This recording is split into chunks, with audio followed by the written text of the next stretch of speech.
ಬರ್ತಾ ಇದೆ. ದಸರಾ ದೀಪಾವಳಿಗೆ ಸ್ವೀಟ್ ತಗೊಳ್ಳೋಕ್ಕಿಂತ ಮುಂಚೆ ಜೋಪಾನ. ಈ ಸುದ್ದಿಯನ್ನು ಒಂದ್ಸಲ ನೋಡಿ. ಸ್ವೀಟ್ ಜೊತೆಗೆ ಖಾರ ಮಿಕ್ಸ್ಚರ್ ಕೂಡ ಮುಟ್ಟಕ್ಕೆ ಹೋಗ್ಬೇಡಿ. ಯಾಕೆ ಅಂತ ನಾವು ಹೇಳ್ತೀವಿ.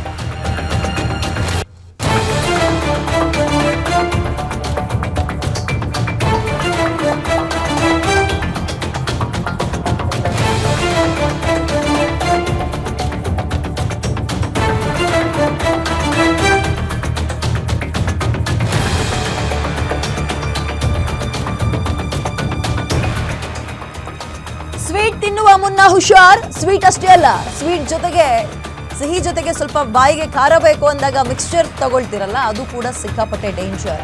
ನೀವೇನಾದ್ರೂ ಸ್ವೀಟ್ ತಿಂದ್ರೆ ಆಸ್ಪತ್ರೆ ಸೇರೋದು ಗ್ಯಾರಂಟಿ. ಸ್ವೀಟ್ ಬೇಡ, ಮಿಕ್ಸ್ಚರ್ ಅಷ್ಟೇ ಸಾಕು ಅಂದ್ರೂ ಕೂಡ ಆಸ್ಪತ್ರೆಗೆ ಹೋಗ್ತೀರಾ? ಗ್ಯಾರಂಟಿ ನ್ಯೂಸ್ ನಲ್ಲಿ ಶುಕ್ರವಾರದ ಶಾಕಿಂಗ್ ಸುದ್ದಿ ನಿಮ್ಮ ಮುಂದಿಡ್ತಾ ಇದ್ದೀವಿ. ದಸರಾ ದೀಪಾವಳಿ ಮನೆಗೆ ಬರ್ತಾರೆ ಸ್ನೇಹಿತರು ಅಥವಾ ಆಫೀಸ್ಗಳಲ್ಲೂ ಅಷ್ಟೇ, ಸ್ವೀಟ್ ಬಾಕ್ಸ್ ಜೊತೆಗೆ ಸ್ವಲ್ಪ ಮಿಕ್ಸ್ಚರ್ ಎಲ್ಲ ಕೊಡುವಂಥದ್ದು ಕಾಮನ್.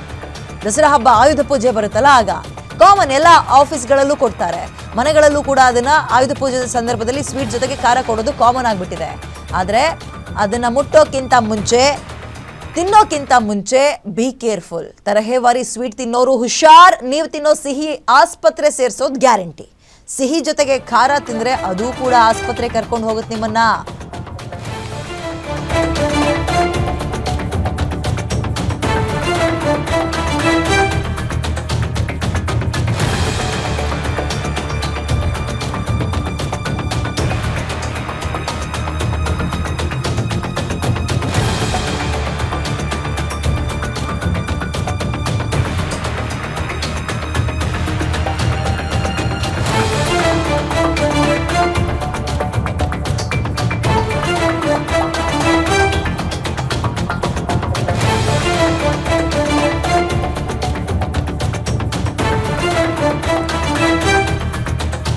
ಕಬಾಬ್ ಮತ್ತು ಗೋಬಿ ಬಗ್ಗೆ ನಾವು ಸುದ್ದಿ ಮಾಡಿದ್ವಿ, ನೆನಪಿದ್ಯಾ ನಿಮಗೆ? ಈ ಕಲರ್ ಆಗ್ಲಿಕ್ಕೆ ಕೆಮಿಕಲ್ ಯೂಸ್ ಮಾಡ್ತಾರೆ ಅಂತ. ಅದೇ ರೀತಿಯಾಗಿ ಅದು ಕೇವಲ ಕಬಾಬ್ ಮತ್ತು ಗೋಬಿ ಹಾಗೆ ಈ ಕಾಟನ್ ಕ್ಯಾಂಡಿ ಇತ್ತಲ್ಲ, ಅದಕ್ಕೆ ಮಾತ್ರ ಸೀಮಿತ ಆಗಿಲ್ಲ. ಸ್ವೀಟ್ ಮತ್ತು ಈ ಮಿಕ್ಸ್ಚರ್ಗಳಿಗೂ ಕೂಡ ಬಳಕೆ ಮಾಡ್ತಾ ಇದ್ದಾರೆ. ಸ್ವೀಟ್ ಜೊತೆಗೆ ಖಾರ ಮಿಕ್ಸ್ಚರ್ಗೂ ಕೂಡ ಕಲರ್ ಮಿಕ್ಸ್ ಮಾಡ್ತಾ ಇದ್ದಾರೆ. ಸಿಹಿ ತಿನಿಸುಗಳಿಗೆ ಮಿಕ್ಸ್ ಆಗ್ತಾ ಇದೆ ಕೆಮಿಕಲ್ ಯುಕ್ತ ಕಲರ್ಗಳು. ಈ ಬಳಕೆಯಿಂದ ಡೇಂಜರ್, ಆರೋಗ್ಯ ಹದಗೆಟ್ಟೋಗುತ್ತೆ. ಕೆಲ ಸ್ವೀಟ್ ಸ್ಯಾಂಪಲ್ಸ್ ಅನ್ನ ಆಹಾರ ಇಲಾಖೆ ಪರೀಕ್ಷೆಯನ್ನ ನಡೆಸಿದಾಗ ಬಯಲಿಗೆ ಬರ್ತಾ ಇದೆ. ಇದು ಆಹಾರ ಇಲಾಖೆ ಪರಿಶೀಲನೆ ವೇಳೆ ಬಣ್ಣ ಬಳಕೆ ಬಯಲಾಗಿದ್ದು, ಕಲರ್ ಕಬಾಬ್, ಗೋಬಿ ಅಂತೆ ಈಗ ಡೇಂಜರ್ ಸ್ವೀಟ್ಸ್ಗಳು ಕೂಡ ಬ್ಯಾನ್ ಆಗುತ್ತಾ ಗೊತ್ತಿಲ್ಲ. ಗಮನಿಸ್ತಾ ಇದ್ದೀರಿ? ಎಸ್, ನಾನು ಆರಂಭದಲ್ಲಿ ಹೇಳಿದಂತೆ ಶುಗರ್ ಕ್ಯಾಂಡಿ ಅಥವಾ ಕಾಟನ್ ಕ್ಯಾಂಡಿ ಎರಡೂ ಕೂಡ ಒಂದೇ. ಈ ಮೈಸೂರು ಪಾಕ್ ಹಾಗೆ ಐಸ್ ಕ್ರೀಮ್ಗಳು, ಕಬಾಬ್ಗಳು, ಹೀಗೆ ಹಲವಾರು ವಿಚಾರಗಳನ್ನ ಅಂದ್ರೆ ಹಲವಾರು ತಿನಿಸುಗಳನ್ನ ಟೆಸ್ಟ್ ಮಾಡಿದ್ದಾರೆ. ಎಷ್ಟು ಅಸುರಕ್ಷಿತ, ಯಾವುದಕ್ಕೆ ಕಲರ್ ಬಳಸ್ತಾ ಇದ್ದಾರೆ. ಆಮೇಲೆ ಯಾವುದು ಈಗ ನೀವೇನೋ ಜಿಲೇಬಿ ಎಲ್ಲ ನೋಡ್ತಾ ಇದ್ದೀರಿ, ಈ ಫುಡ್ ಕಲರ್ ಅನ್ನುವಂಥದ್ದು ಬರುತ್ತೆ. ಆದರೆ ಇನ್ನು ನಮ್ಮ ಕಣ್ಣಿಗೆ ಕಂಗೊಳಿಸ್ಬೇಕು, ನೋಡ್ತಾ ಇದ್ದಂತೆ ನಾಲ್ಗೆಯಲ್ಲಿ ನೀರು ಉರಿಸ್ಬೇಕು, ಏನಾದರೂ ಆಗ್ಲಪ್ಪ ಒಂದು ತಗೊಂಡು ತಿನ್ನಬೇಕು ಅನ್ನೋ ರೀತಿಯಲ್ಲಿ ನಮ್ಮ ಮನಸೂರೆಗೊಳಿಸೋಕ್ಕೆ ಅಥವಾ ನಮ್ಮನ್ನು ಓಲೈಸ್ಕೊಳ್ಳೋಕ್ಕೆ ಕೆಮಿಕಲ್ ಯುಕ್ತ ಕಲರ್ಗಳನ್ನು ಬಳಸ್ತಾ ಇದ್ದಾರೆ. ಇದು ಎಷ್ಟರ ಮಟ್ಟಿಗೆ ಅಸುರಕ್ಷಿತ ಅಂತ ಹೇಳಿದ್ರೆ, ಮಕ್ಕಳು ಅದರಲ್ಲೂ ಕೂಡ ಏನು ಇಮ್ಯುನಿಟಿ ಫುಲ್ ಡೆವಲಪ್ ಆಗಿರಲ್ಲ ಅಂಥವ್ರು ಅಥವಾ ವಯಸ್ಸಾಗಿರೋರು ನಾವುಗಳೇ ತಗೊಳ್ಳೋಣ, ತಿಂದ ತಕ್ಷಣ ವಾಂತಿ ಭೇದಿ ಆಗುತ್ತೆ. ದೀರ್ಘಕಾಲದ ಸೇವನೆ, ಒಂದಿನ ಆದರೆ ವಾಂತಿ ಭೇದಿಗೆ ಸೀಮಿತ. ದೀರ್ಘಕಾಲದ ಸೇವನೆ ಮಾಡ್ತಾ ಇದ್ರೆ ಕ್ಯಾನ್ಸರ್ ಬಂದರೂ ಬರುತ್ತೆ. ನೋಡಿ, ಈ ಗೋಬಿ ಬ್ಯಾನ್ ಮಾಡಿಲ್ಲ, ಬಟ್ ಆ ಗೋಬಿ ಮಂಚೂರಿಗೆ ಹಾಕೋ ಕಲರ್ ಬ್ಯಾನ್ ಮಾಡಿದ್ರು. ಬಟ್ ಇತ್ತೀಚೆಗೆ ಮತ್ತೆ ಅದನ್ನು ಕಾಮನ್ ಮಾಡ್ಕೊಬಿಟ್ಟಿದ್ದಾರೆ. So be careful. Ayudha Puja ಸಂದರ್ಭದಲ್ಲಿ ಬೂಂದಿ ತಗೊಳ್ತೀವಿ, ಸ್ವೀಟ್ಸ್ ತಗೊಳ್ತೀವಿ, ಮಿಕ್ಸ್ಚರ್ ತಗೊಳ್ತೀರಿ ಅಂತ ಹೋಗೋರು ಜೋಪಾನ. ಓಕೆ, ಇದ್ರ ಬಗ್ಗೆ ಹೆಚ್ಚಿನ ವಿವರಣೆಯನ್ನ ಮತ್ತು ಮಾಹಿತಿಯನ್ನ ನನ್ನ ಕಲ್ಲಿಗ ಉಲ್ಲಾಸ್ ನೀಡ್ತಾರೆ. ಉಲ್ಲಾಸ್, ಈ ದಸರಾ ಹಬ್ಬದ ಸಂದರ್ಭದಲ್ಲಿ ಆಫೀಸ್ಗಳಲ್ಲಿ ಮತ್ತು ಮನೆಗಳಲ್ಲಿ ಸಿಹಿ ಹಂಚೋಕೆ ಏನು ಮಾಡ್ತಾರೆ, ಈ ಸ್ವೀಟ್ಗಳನ್ನ ಮತ್ತೆ ಮಿಕ್ಸ್ಚರ್, ಖಾರ ಮಿಕ್ಸ್ಚರ್ನ ತಗೊಳ್ಳೋದು ಕಾಯಮ್ಮು, ಒಂದು ರೀತಿ ರೂಢಿ ಆಗಿಬಿಟ್ಟಿದೆ. ಬಟ್ ಇದು ವಿಪರೀತ ಈ ಪ್ರಮಾಣದಲ್ಲಿ ಕೆಮಿಕಲ್ ಹಾಕಿರ್ತಾರೆ ಅಂದಾಗ ಹೆಂಗೆ ಸಿಗಾಕೊಂಡ್ರು? ಈಗ ಏನಾದರೂ ಬ್ಯಾನ್ ಗೀನ್ ಮಾಡ್ತಾರಾ? ಮುಂದಕ್ಕೆ ಏನು ಮಾಡ್ತಾರೆ? ಡೀಟೇಲ್ಸ್ ಕೊಡೋದಾದ್ರೆ ಉಲ್ಲಾಸ್. ವಿದ್ಯಾ, ನಾವು ಯಾವುದೇ ಸಾಮಾನ್ಯವಾಗಿ ಯಾವುದೇ ಒಂದು ಹಬ್ಬ ಅಂತ ಬಂದಾಗ ಅದರಲ್ಲಿ ಪ್ರಾಮುಖ್ಯತೆಯನ್ನು ಕೊಡುವಂಥದ್ದು ಸ್ವೀಟು ಮತ್ತು ಖಾರಕ್ಕೆ ಹೆಚ್ಚಿನ ಪ್ರಾಮುಖ್ಯತೆಯನ್ನು ಕೊಡ್ತೀವಿ. ಸ್ವೀಟ್ ಅಂತಂದರೆ ಅದನ್ನು ಇಷ್ಟಪಡದಿತ್ತಿರುವಂತಹ ಜನರೇ ಇಲ್ಲ ಅಂತ ಹೇಳಿದ್ರು ಕೂಡ ತಪ್ಪಾಗೋದಿಲ್ಲ. ಆದರೆ ನಾವು ಇಷ್ಟಪಟ್ಟು ತಿನ್ನುವಂತಹ ಸ್ವೀಟ್ಗಳಾಗಿರ್ಬೋದು, ಖಾರಗಳು ಎಲ್ಲವನ್ನು ಕೂಡ ತಿನ್ನುವಂತಹ ಮುಂಚೆ ಒಂದು 10 ಬಾರಿ ಯೋಚನೆಯನ್ನು ಮಾಡಬೇಕು ಅನ್ನುವಂಥ ಒಂದು ಪರಿಸ್ಥಿತಿ ಇದೀಗ ನಿರ್ಮಾಣ ಆಗಿದೆ. ನಾವು ಯಾವುದೋ ಒಂದು ಸಣ್ಣ ಸ್ವೀಟನ್ನು, ಅದು ಮೈಸೂರು ಪಾಕ್ ಆಗಿರ್ಬೋದು, ಜಿಲೇಬಿಯನ್ನು ತೊಗೊಂಡಾಗ ಟೇಸ್ಟ್ ಚೆನ್ನಾಗಿರುತ್ತೆ ಅಂತೇಳಿ 1-2 ಅಂದರೆ ತಿನ್ನುವಂಥ ಪ್ರಮಾಣವನ್ನು ಹೆಚ್ಚಳ ಮಾಡುವಂತಹ ಕೆಲಸವನ್ನು ನಾವು ಮಾಡ್ತೀವಿ. ಆದರೆ ನಾವು ಇಷ್ಟಪಟ್ಟು ತಿನ್ನುವಂಥ ಆಹಾರ ಅಥವಾ ಸ್ವೀಟ್ಸ್ ಏನಿದೆ ಅಥವಾ ಖಾರ ಏನಿದೆ, ಅದು ನಿಜವಾಗ್ಲೂ ನಮಗೆ ಗೊತ್ತಿಲ್ಲದಂಗೆ ನಾವೇ ನಮ್ಮ ಅನಾರೋಗ್ಯದತ್ತ ನಾವು ತಳ್ಳುವಂಥ ಕೆಲಸವನ್ನು ನಾವೇ ಸ್ವತಃ ಮಾಡ್ತಾ ಇದ್ದೀವಿ ಅನ್ನುವಂತಹ ಒಂದು ಆತಂಕಕಾರಿ ವಿಚಾರವನ್ನು ಆರೋಗ್ಯ ಇಲಾಖೆ ಇಟ್ಟಿರುವಂಥದ್ದು. ಆ ಒಂದು ಮಾಹಿತಿಯನ್ನು ಕೂಡ ಕೊಡುವಂಥ ಕೆಲಸವನ್ನು ಆರೋಗ್ಯ ಇಲಾಖೆ ಮಾಡಿದೆ. ಅಂದರೆ ಪ್ರಮುಖವಾಗಿ ಮೈಸೂರು ಪಾಕ್ನಂತಹ ಸ್ವೀಟ್ಗಳಾಗಿರ್ಬೋದು, ಜಿಲೇಬಿ ಆಗಿರ್ಬೋದು, ಪ್ರಮುಖವಾಗಿ ಐಸ್ ಕ್ರೀಮು, ಚಾಕ್ಲೇಟ್ಸ್ ಆಗಿರ್ಬೋದು, ಜೊತೆಗೆ ಖಾರ ಐಟಮ್ಸ್ ಇವೆಲ್ಲವೂ ಕೂಡ ಆರೋಗ್ಯಕ್ಕೆ ಹಾನಿಕಾರಕ ಅನ್ನುವಂತಹ ಭಯಾನಕ ಅಂಶವನ್ನು ಆರೋಗ್ಯ ಮತ್ತು ಸುರಕ್ಷತಾ ಇಲಾಖೆ ಅಂಕಿಅಂಶ ಸಮೇತ ಬಿಚ್ಚಿಡುವಂಥ ಒಂದು ಕೆಲಸವನ್ನ ಮಾಡಿದೆ. ವಿದ್ಯೆ, ನಾನೀಗ ತೋರಿಸ್ತಾ ಹೋಗ್ತಾ ಇದ್ದೀನಿ ಪ್ರಮುಖವಾಗಿ ಆರೋಗ್ಯ ಇಲಾಖೆ ಯಾವೆಲ್ಲ ಆಹಾರ ಐಟಮ್ಗಳನ್ನು, ಅಂದರೆ ಸ್ವೀಟ್ಸ್ ಆಗಿರ್ಬೋದು, ಖಾರ ಐಟಮ್ಗಳನ್ನು ಅಸುರಕ್ಷಿತ ಅಂತ ಹೇಳಿ ಒಂದು ಪಟ್ಟಿಯನ್ನು ಮಾಡಿರುವಂಥದ್ದು. ಅಂದರೆ 2024, 25 ಮತ್ತು 26ನೇ ಸಾಲಿನಲ್ಲಿ ಸುಮಾರು 19 ವಿಭಾಗಗಳಲ್ಲಿ ಒಂದಷ್ಟು ಸ್ವೀಟ್ಸ್ಗಳಾಗಿರ್ಬೋದು, ಖಾರಗಳನ್ನು ಮಾದರಿಯನ್ನು ಪರೀಕ್ಷೆ ಮಾಡುವಂಥ ಕೆಲಸವನ್ನು ಮಾಡಿತ್ತು. ಅಂದರೆ ಬೀದಿ ಬದಿ ಆಗಿರ್ಬೋದು, ದೊಡ್ಡ ಹೋಟೆಲ್ ಆಗಿರ್ಬೋದು, ಅಥವಾ ದೊಡ್ಡ ಅಂಗಡಿಗಳಲ್ಲಿ ಮಾರಾಟ ಮಾಡುವಂತಹ ಮೈಸೂರು ಪಾಕ್ ಆಗಿರ್ಬೋದು, ಕ್ಯಾಂಡಿ ಆಗಿರ್ಬೋದು, ಐಸ್ ಕ್ರೀಮು, ಕೇಕು, ಸ್ವೀಟ್ಸ್ ಇವೆಲ್ಲವನ್ನು ಕೂಡ ಸ್ಯಾಂಪಲ್ಸ್ ಪಡೆಯುವಂಥ ಕೆಲಸವನ್ನು ಆರೋಗ್ಯ ಮತ್ತು ಸುರಕ್ಷತಾ ಇಲಾಖೆ ಮಾಡಿತ್ತು. ಆದರೆ ಅಲ್ಲಿ ನಾವು ಬೆಳಕಿಗೆ ಬಂದಿರುವಂಥದ್ದು ಮೈಸೂರು ಪಾಕಲ್ಲಿ 191 ಮಾದರಿಯನ್ನು ಸ್ಯಾಂಪಲ್ಸ್ಗೆ ಒಳಪಡಿಸಲಾಗಿತ್ತು. ಅದರಲ್ಲಿ 24 ಬಗೆಯ ಮೈಸೂರು ಪಾಕ್ಗಳಂದ್ರೆ 24 ಕಡೆಗಳಲ್ಲಿ ಸಿಕ್ಕಿರುವಂತಹ ಮೈಸೂರು ಪಾಕು ಅಸುರಕ್ಷಿತ ಅಂತ ಹೇಳಿ ಉಲ್ಲೇಖವನ್ನು ಆಗಿದೆ. ಜೊತೆಗೆ ಮಕ್ಕಳು ಅತಿ ಹೆಚ್ಚು ಇಷ್ಟಪಡುವಂಥದ್ದು ಐಸ್ ಕ್ರೀಮು. ಅದರಲ್ಲೂ ಕೂಡ 175 ಸ್ಯಾಂಪಲ್ಸ್ ಅಲ್ಲಿ 1 ಸ್ಯಾಂಪಲ್ ಹಾನಿಕಾರಕ ಅನ್ನುವಂಥದ್ದು ಬೆಳಕಿಗೆ ಬಂದಿದೆ. ಹಾಗೇನೆ ಕೇಕ್ ಆಗಿರ್ಬೋದು, ಸ್ವೀಟ್ಸ್ ಇವೆಲ್ಲವೂ ಕೂಡ ಎಷ್ಟೆಷ್ಟು ಮೊದಲನೇ ಕಾಲಮಲ್ಲಿ ನಾನು ತೋರಿಸ್ತಾ ಹೋಗ್ತೀನಿ, ಇದಿಷ್ಟು ಸ್ಯಾಂಪಲ್ಸ್ ಅನ್ನು ಪಡೆದಿರುವಂಥದ್ದು.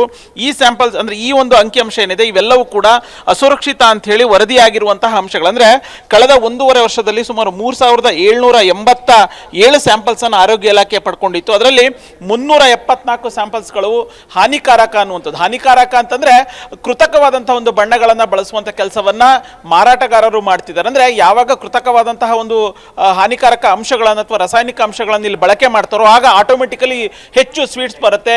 ಇನ್ನು ಅಂದ್ರೆ ಒಂದು ತಿನ್ನುವಂಥವ್ರು 2-3 ಪೀಸ್ಗಳನ್ನ ತಿನ್ನುವಂಥದ್ದು ಕೂಡ ಹೆಚ್ಚಾಗುತ್ತೆ. ಅಂದ್ರೆ ಎಲ್ಲೋ ಒಂದ್ ಕಡೆ ರುಚಿಯನ್ನು ಕೊಡುವಂತಹ ಸ್ವೀಟ್ಸ್ಗಳಾಗಿರ್ಬೋದು, ಖಾರಗಳು ಇವೆಲ್ಲವೂ ಕೂಡ ಕೃತಕವಾದಂತಹ ದೇಹಕ್ಕೆ ಆರೋಗ್ಯಕ್ಕೆ ಹಾನಿಕಾರಕ ಆಗುವಂತಹ ಒಂದು ಕೆಮಿಕಲ್ಗಳನ್ನ ಬಣ್ಣಗಳನ್ನ ಮಿಶ್ರಣವನ್ನ ಮಾಡ್ತಾ ಇರುವಂಥದ್ದು ಆರೋಗ್ಯ ಇಲಾಖೆಯಿಂದ ದೃಢಪಟ್ಟಿರುವಂಥದ್ದು. ಈ ಹಿಂದೆ ಕಬಾಬ್ ಆಗಿರ್ಬೋದು, ಗೋಬಿಯಲ್ಲೂ ಕೂಡ ಕೃತಕವಾದಂತಹ ಬಣ್ಣಗಳನ್ನು ಬಳಕೆ ಮಾಡ್ತಿದ್ರು ಅನ್ನುವಂಥೇಳಿ ಆರೋಗ್ಯ ಇಲಾಖೆ ನೋಟಿಸ್ ಕೊಡುವಂಥ ಕೆಲಸವನ್ನ ಮಾಡಿತ್ತು. ಜೊತೆಗೆ ಎಂಪೈರ್ ಹೋಟೆಲ್ಗೆ ಇದೇ ರೀತಿಯಾಗಿ ಬೆಂಗಳೂರಿನಲ್ಲಿರುವಂತಹ ಸುಮಾರು 7 ಕಡೆ ಎಂಪೈರ್ ಹೋಟೆಲ್ಗಳಿಗೆ ಕಬಾಬ್ನಲ್ಲಿ ಕೃತಕವಾದಂತಹ ಒಂದು ಕೆಮಿಕಲ್ ಅನ್ನ ಮಿಶ್ರಣ ಮಾಡ್ತಿದೆ ಅಂತ ಹೇಳಿ ನೋಟಿಸ್ ಕೊಡುವಂಥ ಕೆಲಸವನ್ನು ಮಾಡಿತ್ತು. ಜೊತೆಗೆ ಯಾವುದೇ ಕಾರಣಕ್ಕೂ ಅಂತಹ ಒಂದು ಕೃತಕವಾದಂತಹ ರಾಸಾಯನಿಕ ಅಂಶಗಳನ್ನು ಅಥವಾ ಬಣ್ಣಗಳನ್ನು ಬಳಸಬಾರ್ದು ಅಂತ ಹೇಳಿ ಕಟ್ಟುನಿಟ್ಟಿನ ಸೂಚನೆಯನ್ನು ಕೂಡ ಕೊಟ್ಟಿತ್ತು. ಆದರೆ ಇದೀಗ ಅದು ಒಂದ್ ಕಡೆ ಕಬಾಬ್ ಆಯಿತು, ಗೋಬಿ ಆಯಿತು, ಈಗ ಐಸ್ ಕ್ರೀಮು ಹಾಗೇನೆ ಸ್ವೀಟ್ಸ್ ಆಗಿರ್ಬೋದು, ಖಾರದ ಐಟಮ್ಗಳಲ್ಲೂ ಕೂಡ ಕೃತಕವಾದಂತಹ ಒಂದು ಬಣ್ಣವನ್ನು ಬಳಕೆ ಮಾಡ್ತಿರುವಂಥದ್ದು ದೃಢಪಟ್ಟಿದೆ.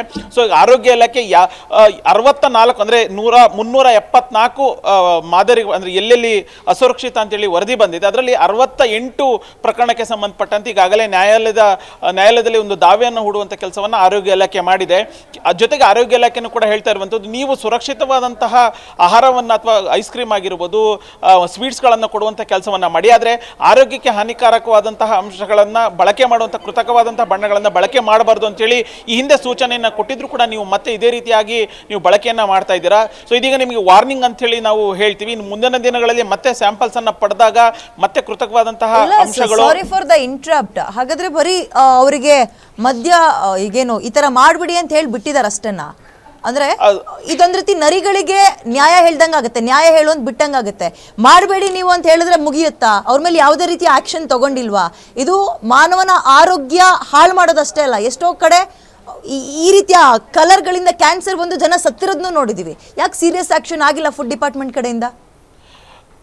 ವಿದ್ಯೆ ಈಗಾಗಲೇ ಆರೋಗ್ಯ ಇಲಾಖೆ ಬೇರೆ ಬೇರೆ ಭಾಗಗಳಲ್ಲಿ ನೋಟಿಸ್ ಕೊಡುವಂಥ ಕೆಲಸವನ್ನ ಮಾಡಿತ್ತು, ಜೊತೆಗೆ ಒಂದಷ್ಟು ಸ್ಯಾಂಪಲ್ಸ್ಗಳನ್ನು ಕಲೆ ಹಾಕುವಂಥ ಕೆಲಸವನ್ನ ಮಾಡಿತ್ತು. ಆದರೆ ಈ ಒಂದು ಸ್ಯಾಂಪಲ್ಸನ್ನು ಕಲೆ ಹಾಕಿರುವಂಥದ್ದು 2024-25 ನಾನು ಇಲ್ಲಿ ತೋರಿಸ್ತಾ ಹೋಗ್ತೀನಿ. ಫೆಬ್ರವರಿ ಆಗಿರ್ಬೋದು, ಫೆಬ್ರವರಿ, ಮಾರ್ಚು, ಏಪ್ರಿಲ್, ಅಂದರೆ ಸುಮಾರು ಒಂದೂವರೆ ವರ್ಷದ ಹಿಂದೆ ಸ್ಯಾಂಪಲ್ಸನ್ನು ಪಡ್ಕೊಂಡಿರುವಂಥದ್ದು ಆರೋಗ್ಯ ಇಲಾಖೆ. ಆಗ ನೋಟಿಸ್ ಕೊಡುವಂಥ ಕೆಲಸವನ್ನು ಮಾಡಿತ್ತು. ಅಂದರೆ ಮೇಲ್ನೋಟಕ್ಕೆ ಸಾರ್ವಜನಿಕರಿಂದ ಒಂದಷ್ಟು ದೂರುಗಳು ಬಂದಿತ್ತು, ಈ ರೀತಿಯಾಗಿ ಕೃತಕವಾದಂಥ ಒಂದು ಬಣ್ಣಗಳನ್ನು ಮಿಶ್ರಣ ಮಾಡ್ತಿದ್ದಾರೆ ಅನ್ನುವಂಥ ಒಂದು ಆಧಾರದ ಮೇಲೆ ಫೆಬ್ರವರಿ 2024 ಕೊನೆಯದಾಗಿ ಮೇ 2025 ಸ್ಯಾಂಪಲ್ಸ್ ಅನ್ನ ಪಡೆದುಕೊಂಡಿತ್ತು ಆರೋಗ್ಯ ಇಲಾಖೆ. ಈಗ ಸದ್ಯಕ್ಕೆ ಸಿಗ್ತಾ ಇರುವಂತಹ ಮಾಹಿತಿ ಪ್ರಕಾರ ಎಲ್ಲೆಲ್ಲಿ ಸ್ಯಾಂಪಲ್ಸ್ ಅನ್ನ ಆರೋಗ್ಯ ಇಲಾಖೆ ಪಡ್ಕೊಂಡಿದೆ ಆ ಎಲ್ಲಾ ಅಂಗಡಿಗಳಿಗೆ ನೋಟಿಸ್ ಕೊಡುವಂತ ಕೆಲಸವನ್ನ ಮಾಡಿದೆ.